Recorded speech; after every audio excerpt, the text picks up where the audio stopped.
Good afternoon. Welcome to the midweek sports review on EzeSportsTV. I still remain your host, Harrison. It's good to be back again. This one is there to talk sports. And of course, I have Kesta, my usual suspect, to do this with me. Kesta, you're welcome to the show. Thank you very much for having me. Okay, I will be going straight into the actions immediately. We'll be starting with the local league, the MPFL. It is the week 19. We've actually had the week 19 of the league so far. We've come to the second half of the season, and looking at the table, we've seen Rivers United with 42 points after 19 games, then Plateau United with 41 points after 19 games. What this simply means is if Rivers United are able to repeat the form they've exhibited in the first half of the season, we will see somebody winning the league with over 80 points. We've never seen that happen as far as the MPFL is concerned. And of course, as far as this season is concerned, we've seen a whole lot of mouth-watering results, home and away. Of course, we're having Lobby Stars losing five games in a row, both home and away. And also a first time in over 10 years, we're having a team go 5 games without getting a point as far as the MPFL is concerned. We've seen teams doing wonders away from home. After 19 games, we've seen teams like Enugu Rangers playing 9 games away from home, getting 14 points, as same as Rivers United, and of course Plateau United on 11 points away from home. We have Remo Stars and of course Aqua United, the defending champions, on 9 points away from home. Kesta, this season is taking shape where the big boys have been separated from the boys. We've not had something like this in a long time as far as the MPFL is concerned. But coming to this season, we've seen a whole lot of changes. We've seen these teams performing at the highest level. What do you have to say? If, of course, after the last game, Heartland of Owerri, our darling Heartland, failed to get a win. That game ended 1-1 right here at the Dananyam Stadium. If Heartland was able to get 3 points in that game, they would have been 15th. But failing to get all 3 points in that game means Heartland remained 18th in the league as far as the table is concerned. And looking at Enyimba at the end of the season when they hired Finidi George, a legend in the game, we all felt he would be coming with lots of new ideas and all. Enyimba, one of the season performers. In the past 10 years, Enyimba always participates at the end of the season as far as CAF competitions are concerned.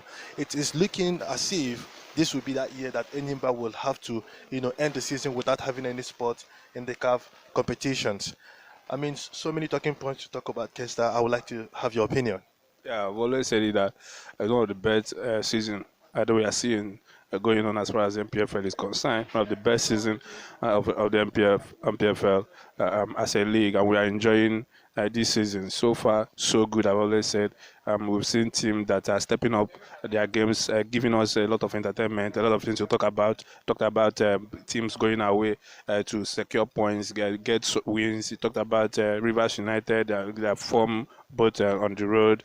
Teams like Plateau United, teams like Remo Stars and Aqua United, getting points, very quality points, like winning games away and all that. We've not seen it this good before in the PFL. You talked about the possibility of having the highest number of points to win the Nigerian Professional Football League in the league's history, and there's a very many possibilities as far as this season is concerned, and we are enjoying what we are seeing. Of course, Eyimba is a team that we always want to talk about as far as MPFL is concerned. They have always been a very good side, did a lot of things in the past, but the teams are now, some other teams are now stepping up, and it's now, we're now seeing some teams, some of these traditional teams having some difficulties in doing what they used to do. Of course, it's not only Nigerian league. We've seen it even in the European leagues. Where, for instance, in EPL, where Manchester United is currently struggling. In the past, it was Liverpool. It took them up to 30 years before they could secure, the Premier League title. Arsenal, as a club, since 2004. We've seen them, struggling to replicate the Arsenal that we used to know. So, but we're now seeing teams like Leicester City coming to win the league. Some time ago, of course. Currently, there is Man City. They were not there. Chelsea. Can talk about the money that being popped up in this club, but change is constant. So we're not surprised that we are seeing these teams like Enyimba and others struggling in this PFL and having other teams coming up and stepping up their games. Okay, I'm talking about Rivers United, Kesta. A while ago, we saw Rivers United, having issues with their coach. I mean, at some point, it was as if the whole Rivers people wanted him to be fired. I mean, there were calls all over the radios on Nigeria Info and, of course, Cool FM and all the sports radios as far as Rivers United, Rivers State is concerned. But we've seen the state government and the Commission of Sports sticking with him, and from have been on the verge of losing out completely. We've seen him challenging for the title this season. He has played 19 games as far as the league is concerned. He's lost just one game so far, and that one game is against Plateau United right there in Jos. I mean, that shows you how good the Rivers side have been so far. I mean, what do you have to say about the coach, coming into this particular season? He has allowed his play and the results to do the talking for him. And that is one beautiful thing about this game of football. Sometimes you don't even need to reply your critics. You don't need to reply the people that want you to be sad. Sometimes politics plays a role in how people feel about you. He has always, there's a reason why he was hired to manage Rivers United. But some people, some places might not actually be happy with him for one or two reasons personally known to them. But he has allowed his play, the way he has managed the team and the result to do the talking for him. And so far, we have seen a very good coach that knows what he's doing with the squad, knows how to play them, knows how to manage his team and all that. Rotated very well in the places where he needs to. He's done so wonderfully well. And we talked about the history that he's making already in the league. And there's a possibility of him making a very lasting history in securing the highest number of points to win the league. So many possibilities for him this season. So far, he has been so fantastic, and he has shot. I'm sure he has shot some people up, to say, if given the chance, I can do it. And that's why sometimes you don't need to judge some of these coaches so quick. Sometimes you have to give them the time to settle with the squad and then show you what they are made of. Okay, talking about the coaches, when Enyimba appointed Fini the Judge at the end of last season, we all felt something nice was coming to Enyimba. But Kesta, we've seen how Enyimba have performed so poorly as far as adding it to their standard. What we've seen Enyimba do over the season, Enyimba this season are currently struggling. They are 10th on the log. I mean, Enyimba have lost a whole lot of games home and away, and nobody saw that coming as far as Enyimba is concerned, considering the businesses they did in the summer and, of course, the coach they brought in. Do you think Enyimba can still bounce back in the second half of the season? Do you think Enyimba can still bounce back to challenge, at least not for the title, but at least, maintain that history of always participating in CAF competition? It's been 10 years down the line. We've never had a season without Enyimba participating either in the CAF Confederations Cup or the CAF Champions League. This season is looking like that season where we will have Enyimba not participating in any CAF competition at all. Do you think Fini the Judge, considering how the team have played so far in the first half of the season, do you think they have what it takes to bounce back to challenge for any spot in the top four? Or do you think is that season where Enyimba will need to go back to the drawing board and make the needed changes? I feel the judge is a big name as far as Nigerian football is concerned. He played for the national team so many years and did so well. Won trophies for the national side. But as a coach, we cannot say much about him as a coach. We've not really seen anything he has done as far as coaching is concerned. So coming into Enyimba, was nobody expected him to come and do magic. Sometimes a lot of people think because you're a known name and not that you perform, but it's quite different as far as coaching is concerned. So he has been there now as a Enyimba coach, and there have not really been any impacts, so to say. But Enyimba is still Enyimba. You thought about them, always making it to the CAF competition in the last 10 years. It shows how good the team they have been, for them to be that consistent. But there's always that year where something has to change. And I said it earlier, change is constant. I mean, this might be one of those years where they will not make it to CAF competition, but there's still an opportunity for them. We are just talking about the first half of the season. There's still the second half of the season. If they can come back, we've seen teams that have different side of the half of the season. So they can come back strong in the second half of the season and turn things around for themselves. But I don't think there's anything special about having Finidi George as a coach. He's just a national legend with the national team. He did so well with us, but as a coach, we cannot say much about him. And I think if if there's a need for Enyimba to review his appointment as a coach and see what they can do going forward, maybe they should do that, because of course we like seeing Enyimba participate. They have been there. You talked about how long they have been there representing Nigerian teams. They've always done well whenever they play. They are a known team. Everybody likes to have Enyimba play in the camp competition. So we would like to see Enyimba back in camp or continue playing the camp competition, but they have to work for it. As it stands now, they are not close to doing that. Okay, I'll be reading out the results of the week 19 of the Nigerian Professional Football League. We had Abia Warrior playing out a 2-2 draw right there in Abia State against Katsina United. Dakada FC winning 2-1 against Niger Tornadoes. Enugu Rangers, having a goal galore right there in Enugu. It was 5-3. It ended in favor of Enugu against Lobby Star, the struggling side. Heartland of Owerri, playing out a goalless draw with MFM, the bottom team, right here in Owerri. Of course, Kano Pillars winning 3-1 against Gombe United. Plateau United back on the winning ways, winning Sunshine Stars 2-0. It ended right there in Jos. Remo Stars back on the winning ways as well, winning 3-0 against Kwara United. Rivers United, the team to beat as far as this season is concerned, trashing the defending champions Aqua United 4-1 right there in Port Harcourt. And of course we had Wiki Torres playing out a goalless draw with Enyimba International. Of course, Shooting Stars winning 1-0 against Nasarawa United. What this result simply means is Rivers United are at the top of the log with 42 points and 22 goal difference at the top of the league after 19 games. Plateau United are on 41 points and 20 goal difference, second on the log. And of course, Enugu Rangers, one of the teams who didn't start the season quite well but are back to doing wonderful things, are also on the third position, 15 goal difference, and of course 34 points. And also coming from the bottom, we had MFM at the bottom of the log on the 20th with 17 points on minus 14 goal difference. Lobby Stars, a team currently going through a hard time, losing 5 games in a row, currently on the 19th position, 19 points and minus 11 goals. Heartland of Owerri on 19 games played is minus 15 goal difference and of course 20 points. And we have Niger Tornadoes on 19th. On the 17th position, 19 games played, minus 6 goal difference, and of course 20 points.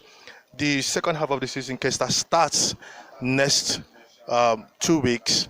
We'll be looking forward to see what the teams will be bringing to the fold. Of course, immediately we'll be going to Europe to talk about all the happenings that took place over the weekend. Kesta, we talked about Champions League football last week. You made some predictions, and that Juventus was going to beat Villarreal, and of course Chelsea was going to win 2-0 right there in France, but it ended 2-1 win for Chelsea. And of course Juventus getting trashed right there at their backyard. Juventus are out of the Champions League, and of course we got to see the Champions League draw taking place on Friday. Yeah, we had Liverpool being drawn against Benfica, Manchester City being drawn against Atletico Madrid, Chelsea being drawn, the defending champions, of course, being drawn against Real Madrid, and of course, FC Bayern Munich being drawn against Villarreal. I mean, it's looking like an easy draw for Liverpool and FC Bayern Munich, with no disrespect to, of course, Villarreal and of course Benfica, but the Liverpool coach have come out to say that he's actually very happy that he avoided an English team at this stage of the draws. But it doesn't matter, because if he is able to win this game, there's a possibility of him meeting an English team in the next round. But he's quite happy. I mean, Kesta, this is mouth-watering draws: Chelsea versus Real Madrid, and of course Manchester City versus Atletico Madrid. I don't know, what do you think? What do you look forward to as far as these particular fixtures are concerned? This is the beauty of Champions League. Of course, my predictions last week didn't actually work the way I predicted. Of course, I knew Chelsea was going to win. I predicted a 2-0 win for them. It was a 2-1, so I was very close to that. But that of Villarreal against Juventus was a very big surprise to everybody. Juventus started the game quite well. Missed a lot of chances. They couldn't convert the chances created, and Villarreal capitalized. A team that is high in confidence, Europa League champions themselves. So with a coach that likes playing in Europe. I mean, on our Emery. So it was unexpected for everybody, and they deserve the victory the way they played on the night, and that they deserve to progress. And that is where it gets interesting, because we talked about teams like Bayern and Liverpool having those easy draws on paper, but you have to watch it, because Benfica also have to go away to beat Ajax, one of the teams maybe people are looking at to progress in the competition, down the down stages of the competition, but they are out of the competition courtesy of that home loss against Benfica. So it might appear easy on paper, but it's two-legged fixtures in Europe that where a lot of things can happen. But we expect to have beautiful games. Of course, you talked about Real Madrid being drawn against Chelsea. It's a repeat of last season's semi-final, where Chelsea triumphed over Real Madrid. Nothing much have changed about these teams, but we've seen a very better Real Madrid side coming into the season, done quite well, in the way they executed their matches, both in the league and how they turned around their fixture against Paris Saint-Germain. Chelsea on their own are doing so well for themselves, also in a very good form currently, winning matches and all that. So it's going to be a very interesting fixture to see how Chelsea will fare against Real Madrid. And then for Liverpool coach, he's not the only one that shared that sentiment of avoiding an English side. I mean, we saw Chelsea manager also saying that he is happy that he's not immediately facing an English opponent. The reason is because they've always played together in the English league. The excitement is when you are playing in Europe, you are facing other teams from other leagues, other big teams are equally from other league. That is why it's called Champions League. So there's that excitement of traveling over Europe, playing some of these big teams than always facing, because if you check it, you play this big team in English at least 2 times in a season. So you need to also have other challenges coming from other league, because you are playing in Europe. So, but there's a possibility of having 3 English side in the semi-final, just like we've seen in the past. And this is where we are now. We have to wait to see these beautiful games. Of course, all of them stand a chance of making it. Man City playing Atletico Madrid, never going to be easy. Atletico Madrid solve Manchester United, so they are also a team that are very they play so well under Simeone. They have played 2 Champions League final under him, so they know what it means and what it takes to play in the final of Champions League. I think they are more experienced as far as this competition is concerned, considering how far they have gone in the past against Manchester City. But we all know that currently Manchester City is just one of the best clubs in the whole world. Where they play under Pep Guardiola, who is equally one of the best coaches in the world. It's always going to be match watching. So we have to wait to see those games on the 5th and the 6th of April, and of course the return leg on the 12th and 13th of the same month. Okay, talking about Real Madrid, Kesta, over the weekend, we saw what transpired between Real Madrid and Barcelona right there at the Santiago Bernabeu. 4-0 it ended in favor of Barcelona. Pierre-Emerick Aubameyang getting 2 goals and 1 assist. Dembele with 2 assists, and Ferran Torres getting a goal and an assist as well. We've seen Aubameyang on a scoring spree. This is a player who struggled in Arsenal in the last 18 months.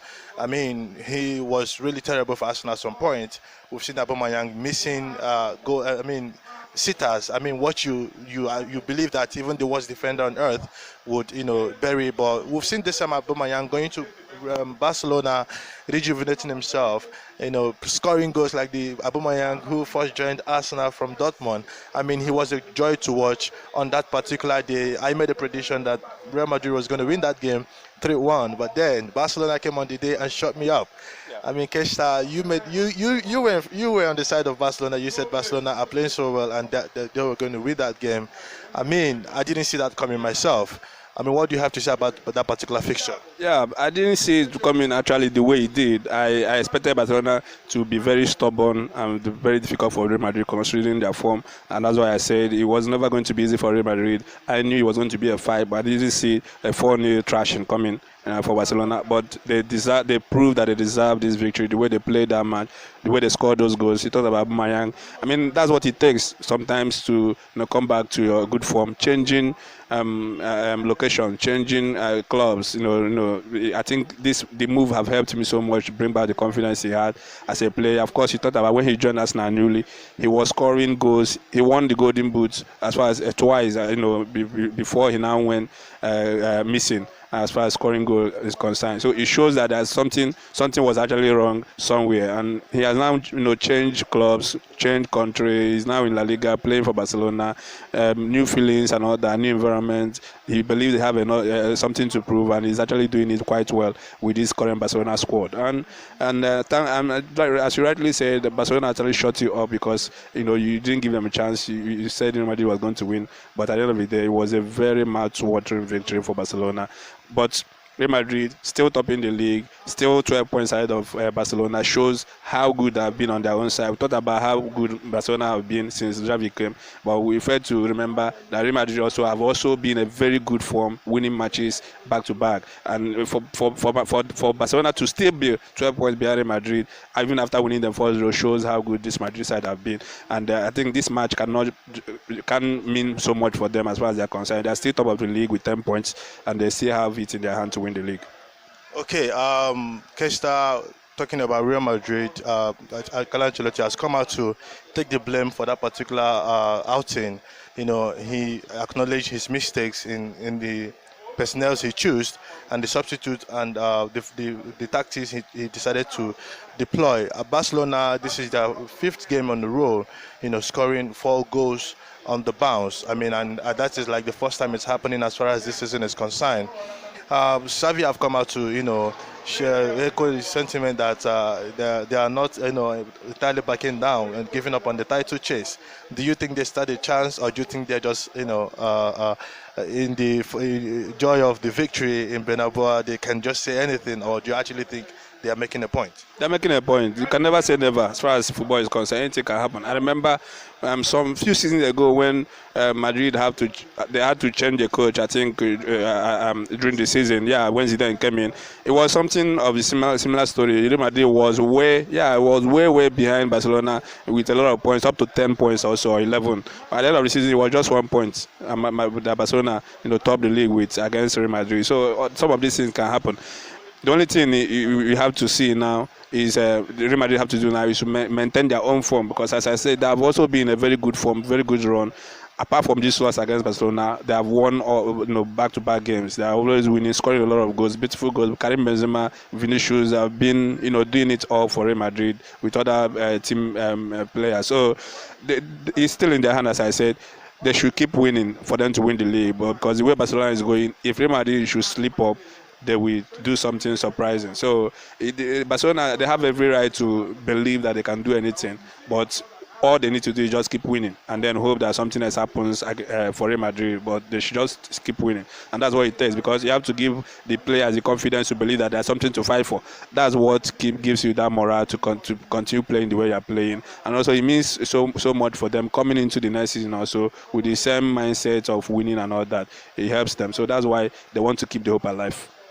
All right, keep talking about keeping the hope alive. We had Arsenal over the weekend, back to winning ways after that loss against Liverpool in the midweek. Arsenal came back to winning ways, getting that needed victory away at Villas Park. Last season, that particular fixture ended 2-0 against Arsenal. But we've seen Arsenal this season, winning games even when they don't play too well. And of course, getting that winning mentality of bouncing back to winning ways after, we saw that over the season when Arsenal were winning games, and then they had to play that game against Liverpool where they lost 4-0.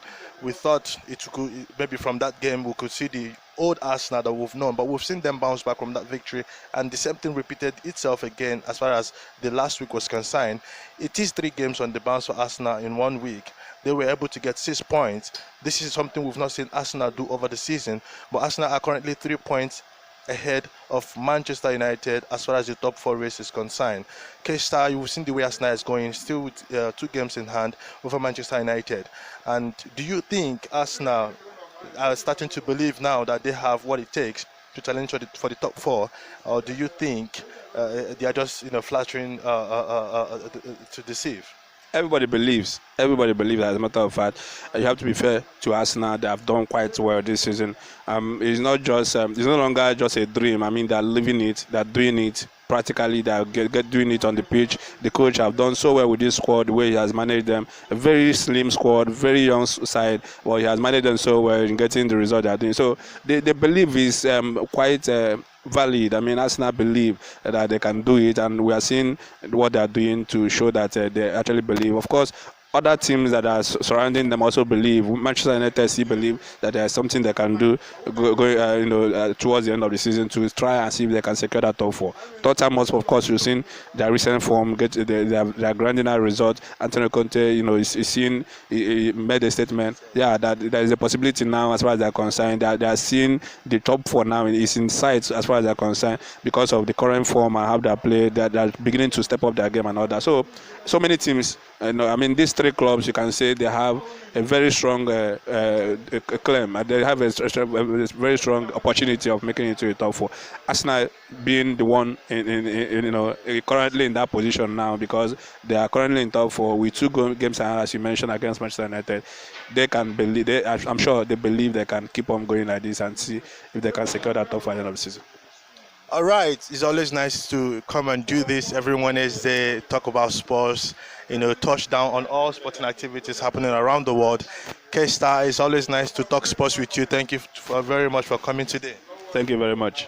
Of course, we have Raf behind the cameras. Raf, thank you so much for making sure that the fans are there to watch us every Wednesday. It's still the midweek sports review on EzeSportsTV. Please keep a date with us next Wednesday where we'll get together again and to talk sports. Continue to keep tabs with us. Come to our YouTube channels, EzeSportsTV, to watch us every Wednesday talk about sports. Thank you for staying with us and have a wonderful day.